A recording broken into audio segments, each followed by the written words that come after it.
Hello दोस्तों, welcome to my YouTube channel Aryam exam point. आज इस वीडियो में एक टॉपिक लेके आए हैं सीटेट जनवरी 2024 में होने वाले एग्ज़ाम के लिए। इसमें बाल विकास एवं शिक्षा शास्त्र से जो प्रश्न आते हैं, महत्वपूर्ण प्रश्न आते हैं, 30 प्रश्न आते हैं, तो उस पर संबंधित एक वीडियो लेके आए हैं जो कि परीक्षा की दृष्टि से बहुत ही इम्पोर्टेंट है। और ये फर्स्ट पेपर और सेकेंड पेपर दोनों में बाल विकास एवं शिक्षा शास्त्र के क्वेश्चन इसमें आते हैं, तो वीडियो को अंत तक जरूर देखिएगा। पहला इसमें प्रश्न है, लोकतांत्रिक शिक्षा व्यवस्था में निहित उद्देश्य है बालक की संपूर्ण शारीरिक वृद्धि का मापन करना, बालक का पूर्ण चहुमुखी विकास करना, बालक के शैक्षिक विकास को सामाजिक विकास की तुलना में अधिक पोषित करना, बालकों को समाज के विभिन्न क्षेत्रों में बांटकर शिक्षा उपलब्ध कराना। तो लोकतांत्रिक शिक्षा व्यवस्था में कौन सा उद्देश्य निहित है? चारों में से विकल्पों में से पहचानना है। तो इसमें बालक का पूर्ण एवं चहुमुखी विकास करना है, इसका उद्देश्य होता है, निहित उद्देश्य नहीं। पहला का दूसरा ऑप्शन सही होगा। दूसरा प्रश्न आते हैं, बालकों में सामाजिक विकास की गति तीव्र हो तथा सामाजिक अंतःक्रिया का स्वरूप खुला हो, इसके लिए आवश्यक है कि शिक्षक दंडात्मक साधनों का प्रयोग अधिक से अधिक करे, प्रजातांत्रात्मक साधनों का प्रयोग अधिक से अधिक करे, वाह्य समाज की अवधारणा से हटकर शिक्षण की व्यवस्था करे। चौथा है, सामाजिक उत्तरदायित्व उत्पन्न न करने वाली परिस्थितियों का निर्माण करे। तो इसमें तीव्र गति से सामाजिक अंतःक्रिया का स्वरूप खुला हो, इसके लिए क्या क्या शिक्षक को करना चाहिए, क्या आवश्यक है।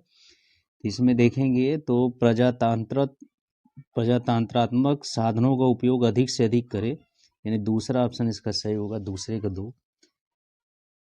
तीसरा है, क्रियात्मक बुद्धि परीक्षण का उदाहरण है रेवेन प्रोग्रेसिव मैट्रिसेस, कोह ब्लॉक डिजाइन परीक्षण, स्टैनफोर्ड वीने परीक्षण, ड्रा ए मैन परीक्षण। ऐसे कौन सा परीक्षण है जो क्रियात्मक बुद्धि का उदाहरण है, क्रियात्मक बुद्धि परीक्षण का उदाहरण है। तो इसमें कोह ब्लॉक डिजाइन परीक्षण दूसरा है, ये इसके अंतर्गत आता है, तो तीसरा का दूसरा ऑप्शन सही होगा। चौथा प्रश्न है, शिक्षक, इसमें खाली स्थान भरना है। शिक्षक अक्सर शिक्षार्थियों की विशिष्ट क्षमताओं और कमजोरियों को पकड़ लेता है। तो सामान्य शिक्षक पकड़ता है कि शैक्षिक दृष्टि से पिछड़े, संवेदनशील, आधुनिक। किस प्रकार के शिक्षार्थियों की विशिष्ट क्षमताओं और कमजोरियों को पकड़ लेता है? तो इसमें संवेदनशील शिक्षक जो होता है वह अक्सर शिक्षार्थियों की विशिष्ट क्षमताओं और कमजोरियों को पकड़ लेता है, यानी चौथा का तीसरा ऑप्शन सही होगा। पांचवा है, पाठ्यक्रम निर्माण के समय अनेक सिद्धांतों का ध्यान रखना होता है। निम्न सिद्धांतों में से कौन सा सिद्धांत पाठ्यक्रम निर्माण के समय ध्यान देने योग्य नहीं है? पहला है, पाठ्यक्रम का निर्माण व्यक्तित्व विभिन्नता को ध्यान में रखकर किया जाना चाहिए। दूसरा, प्रत्येक स्तर के पाठ्यक्रम में पूर्ण पृथकता होनी चाहिए ताकि विद्यार्थी को अगली कक्षा में बिल्कुल अलग अनुभव हो। तीसरा, किसी भी स्तर के पाठ्य वस्तुओं विषयों की संख्या इतनी अधिक नहीं होनी चाहिए कि विद्यार्थी को विषय में बोझ लगने लगे। विभिन्न विषयों के लिए जो पाठ्यक्रम निर्धारित किया जाए उसमें समय को भी ध्यान में रखा जाना चाहिए ताकि वर्ष भर का पाठ्यक्रम वर्ष में ही पूर्ण हो सके। तो इसमें कौन है जो ध्यान देने योग्य नहीं है? तो इसमें देखेंगे कि प्रत्येक स्तर के पाठ्य वस्तुओं में पृथकता होनी चाहिए, विभिन्नता, इसमें ये वाला दूसरा इसमें नहीं होना चाहिए, ये ध्यान नहीं देना चाहिए। इसके बाद छठवां प्रश्न आते हैं, वस्तुनिष्ठ परीक्षा प्रणाली के विषय में कौन सा कथन असंगत है? इस प्रणाली द्वारा कम समय में अधिक प्रश्न पूछे जा सकते हैं।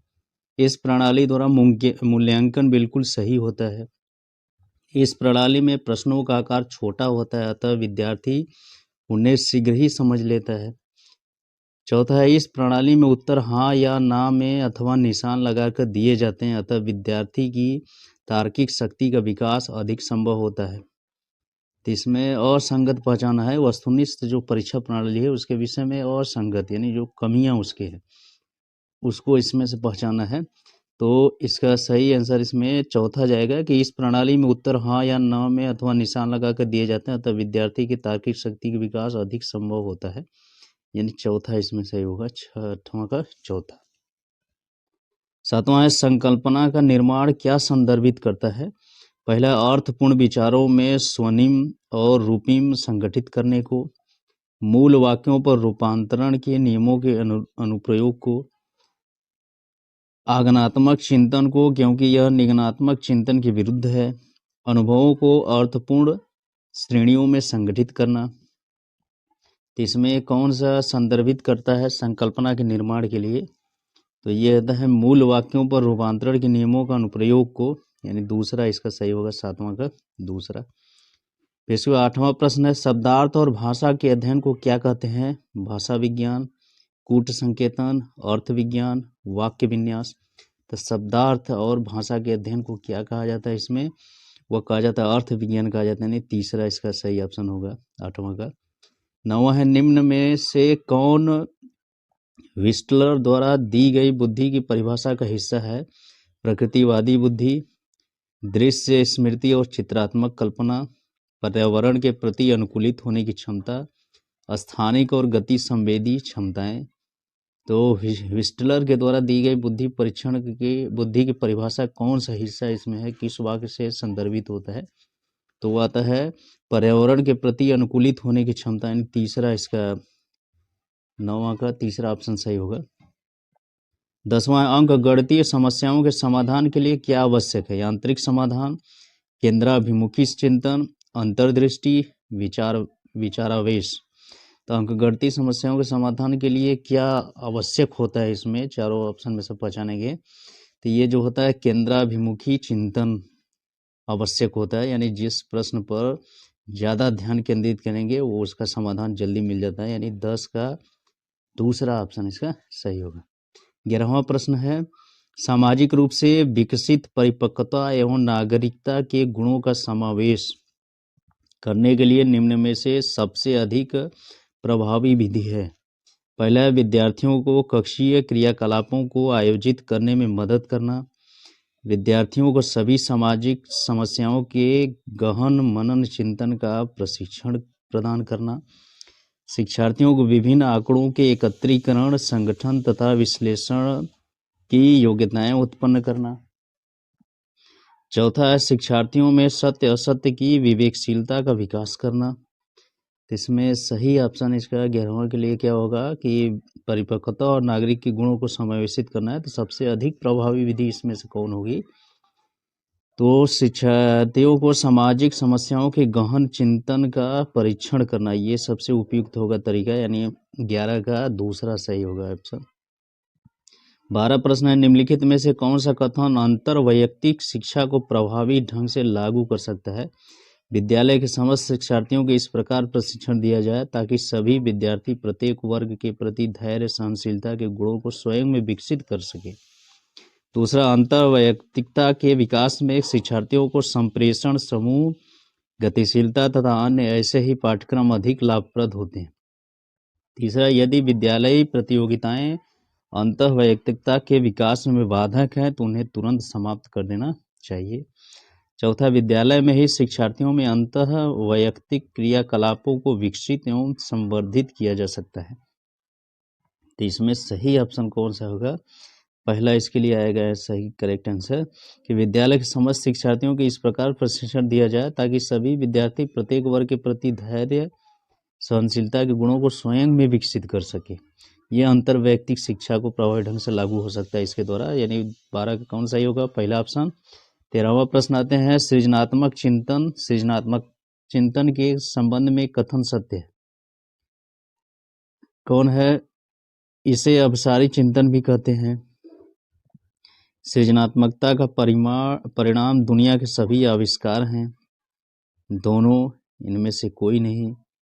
तो सृजनात्मक चिंतन के संबंध में कौन सा कथन सत्य है, इसमें पहचानेंगे तो इसमें तीसरा आएगा, दोनों उपरोक्त दोनों सही हैं। ये अपसारी चिंतन भी इसे कहते हैं और इसके परिणाम दुनिया के सभी आविष्कार आधारित हैं।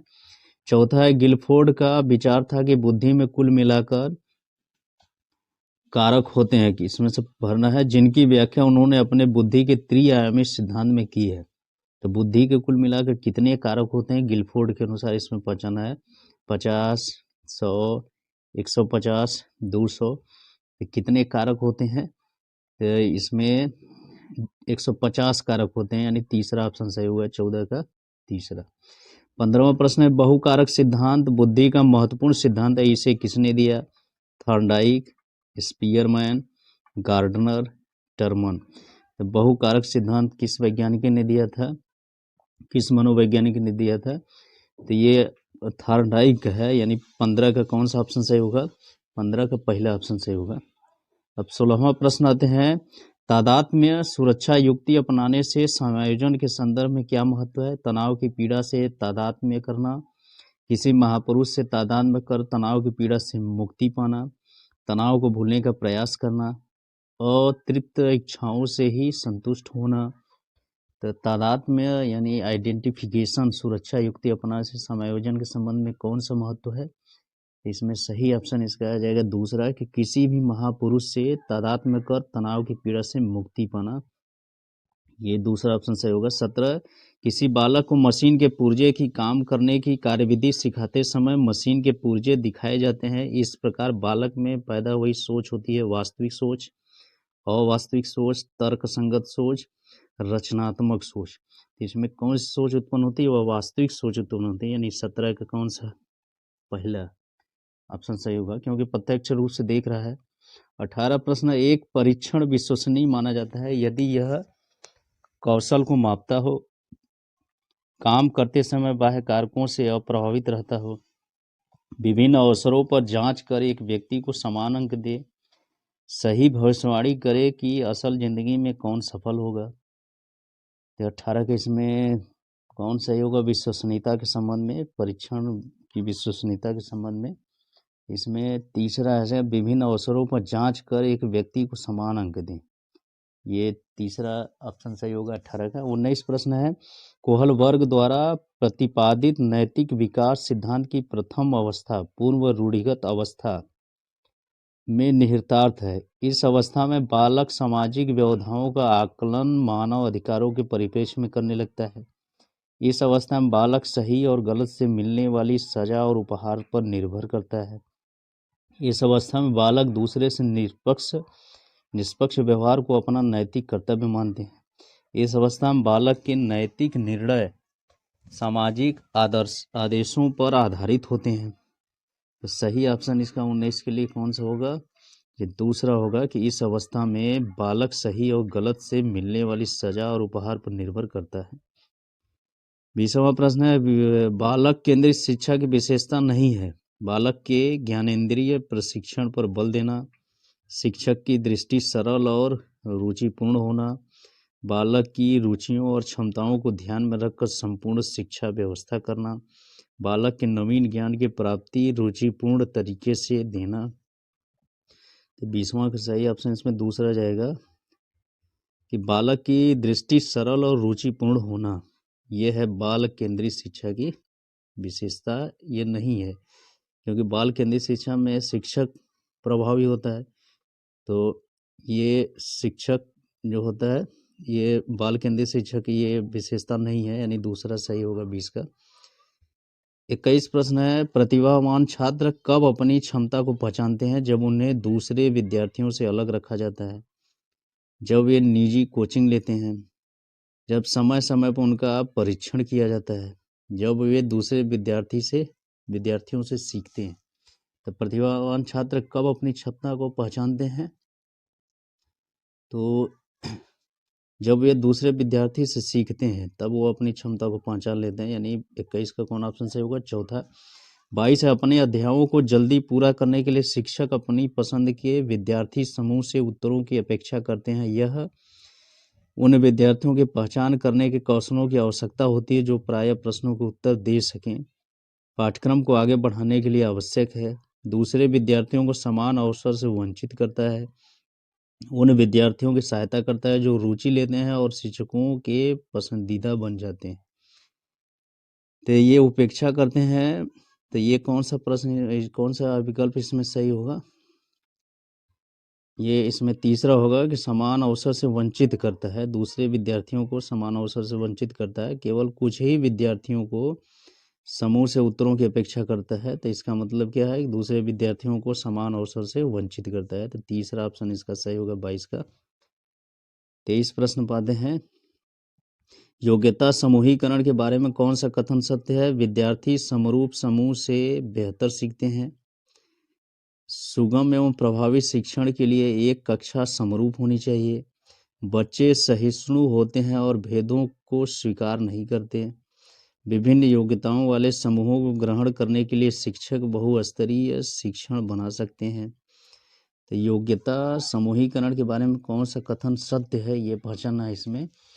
तो सत्य इसमें चौथा है कि विभिन्न योग्यताओं वाले समूहों को ग्रहण करने के लिए शिक्षक बहुस्तरीय शिक्षण बना सकता है। 24 है, अधिगम में मूल्यांकन की विशेषता है, सूचना अध्यापक द्वारा एकत्र की जाती है, इसके द्वारा पहले प्राप्ति गई शिक्षा पर नज़र डालता है, यह शिक्षा प्राप्ति के बाद किया जाता है, उपरोक्त सभी। तो अधिगम में मूल्यांकन की विशेषता क्या है? ये उपरोक्त सभी विशेषता हैं, यानी 4 ऑप्शन इसका चौथा सही होगा, 24 का चौथा। 25वां, निम्नलिखित में से कौन सा छोटे शिक्षार्थियों के पढ़ने की कठिनाई का संकेत नहीं है? अक्षरों और शब्दों को पहचानने में कठिनाई, तेज गति और प्रवाह के साथ पढ़ने में कठिनाई, शब्दों और विचारों को पढ़ने में कठिनाई, वर्तनी में कठिनाई। तो ये छोटे विद्यार्थियों के लिए पढ़ने की कठिनाई को कौन संकेत करता है, कौन सा तथ्य? तो ये तीसरा है कि शब्दों और विचारों को समझने में कठिनाई हो। 25 का तीसरा। फिर इसके बाद आता है 26, निम्न में से कौन सा वंशानुक्रम से संबंधित कारक है? सामाजिक गतिविधियों में भागीदारी, साथी समूह के प्रति दृष्टिकोण, भाषा, आँखों का रंग। तो वंशानुक्रम से संबंधित कौन सा कारक है? तो इसमें आँखों का रंग जो है ये वंशानुक्रम पर आधारित है और ये सब दूसरे कारक हैं। 27 है, निम्नलिखित में से कौन सा बुद्धि के माप में प्रयोग नहीं किया जा सकता है? प्रश्न का उत्तर देने में लगने वाला समय, विद्यार्थी की अनुकूलन क्षमता, विद्यार्थी की शिक्षक का ध्यान आकर्षित करने की योग्यता, पियाजे संबंधी कार्य। तो कौन सा बुद्धि के माप में प्रयोग नहीं किया जा सकता है? तो इसमें सही ऑप्शन कौन सा आएगा? इसमें तीसरा आएगा, विद्यार्थी की शिक्षक का ध्यान आकर्षित करने की योग्यता। इसके द्वारा बुद्धि का मापन नहीं किया जा सकता है। अन्य इसमें है कारक जिसके द्वारा बुद्धि का मापन कर सकते हैं, इसलिए तीसरा ऑप्शन इसका सही होगा 27 का। 28 है, निम्नलिखित में से कौन सा अवलोकन गार्डनर की बहुबुद्धि के सिद्धांत का समर्थन करता है? मस्तिष्क के एक भाग में हुई क्षति केवल एक योग्यता को प्रभावित करती है, न कि संपूर्ण मस्तिष्क को। बुद्धि विश्लेषणात्मक, रचनात्मक और व्यवहारात्मक बुद्धियों के बीच अंतःक्रिया है। विभिन्न बुद्धियां अपने स्वरूप के पठानुक्रमात्मक हैं। अनुदेशों को तैयार करते समय शिक्षक को शैक्षणिक खोज के किसी विशिष्ट सिद्धांत का अनुपालन करना चाहिए। तो ये गार्डनर के बहुबुद्धि सिद्धांत का कौन सा वाक्य समर्थन करता है या उसके अंतर्गत निहित है? तो ये पहला इसमें है कि मस्तिष्क के एक भाग में हुई क्षति केवल एक योग्यता को प्रभावित करती है, न कि संपूर्ण मस्तिष्क को। यानी 28 का कौन सा ऑप्शन सही होगा? पहला। फिर इसके बाद आते हैं 29 प्रश्न, निम्नलिखित में से कौन सा कारक बाल केंद्रित शिक्षा का आधार है? व्यक्तिगत विभिन्नता, बाल अधिकार, मुक्त एवं अनिवार्य शिक्षा का अधिकार अधिनियम 2009, सभी बालक सभी प्रकार समान होते हैं। तो कौन है इसमें बाल केंद्रित शिक्षा का आधार? कौन सा वाक्य है, कौन सा ऑप्शन है?